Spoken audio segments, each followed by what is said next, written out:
À 20 ans, au dernier semestre de mes études, ma vie a basculé d'une manière que je n'aurais jamais imaginée.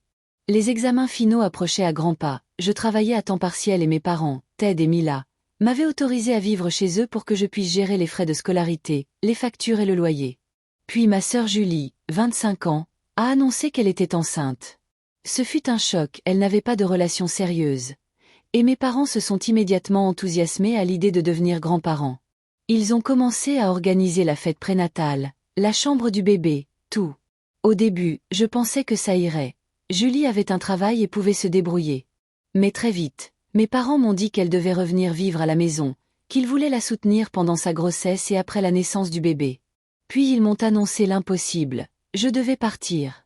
Les examens finaux étaient dans quelques jours, je n'avais pas d'économie et nulle part où aller. J'ai essayé de m'expliquer, mais mon père m'a dit que j'étais responsable et que je me débrouillerais, et ma mère a dit, on a déjà tellement fait pour toi.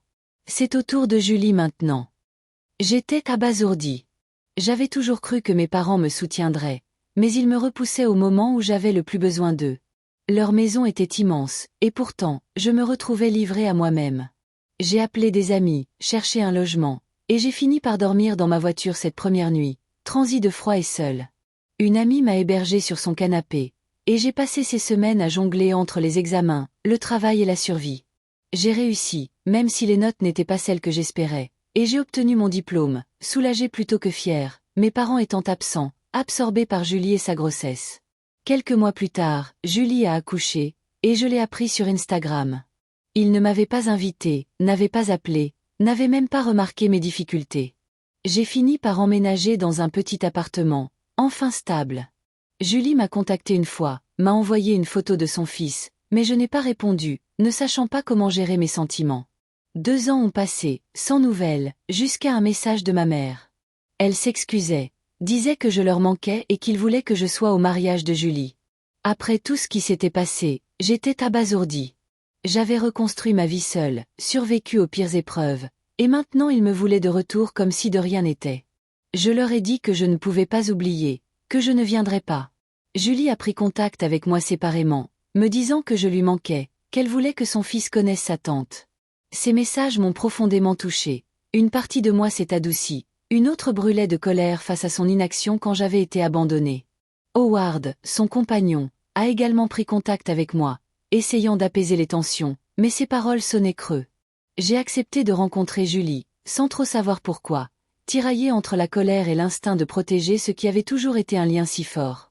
Quand nous nous sommes rencontrés, elle a pleuré, a admis qu'elle n'avait pas réalisé la gravité de la situation et s'est excusée à plusieurs reprises. Elle a expliqué qu'elle avait été malade pendant sa grossesse, très occupée à s'occuper de son fils, et qu'elle n'avait pas pensé à me contacter. Elle ignorait la vérité et ne l'avait apprise que récemment en confrontant nos parents. En la voyant bouleversée, en entendant ses regrets, j'ai commencé à me détendre, même si la douleur persistait. Nous avons parlé pendant des heures, évoquant des souvenirs d'enfance et réalisant combien Julie m'avait toujours protégée de la froideur de nos parents. Cette protection avait disparu lorsque j'avais été abandonnée, me laissant seule face à des années de souffrance. Julie voulait réparer ses erreurs et insistait pour que je sois présente à son mariage. Ce ne fut pas facile, mais j'ai accepté de la revoir et, lentement, prudemment, nous avons renoué les liens. Elle m'a invitée à son enterrement de vie de jeune fille. J'y suis allée, d'abord hésitante, mais j'ai finalement passé une excellente soirée et me suis sentie à nouveau proche d'elle. Peu après, elle m'a demandé d'être sa demoiselle d'honneur, et j'ai accepté, désireuse de la soutenir en ce jour si spécial. J'ai complètement ignoré mes parents. J'étais entièrement concentrée sur Julie, et au mariage, lorsqu'ils ont tenté de m'approcher, j'ai refusé de leur parler. La journée s'est déroulée à merveille, mais la véritable surprise est survenue lors du discours de Julie.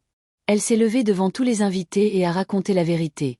Nos parents avaient menti, m'avaient mise à la porte, avaient essayé de m'effacer de nos vies et lui avaient caché la vérité. Elle a révélé leur tentative de manipulation, de nous monter les uns contre les autres, et a parlé franchement de leurs manquements en tant que parents. Ce fut un choc, mais libérateur.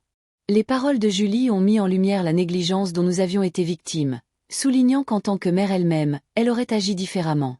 Mes parents étaient abasourdis, exigeant des excuses et menaçant de partir, mais Julie est restée ferme, refusant de les supplier ou de les apaiser.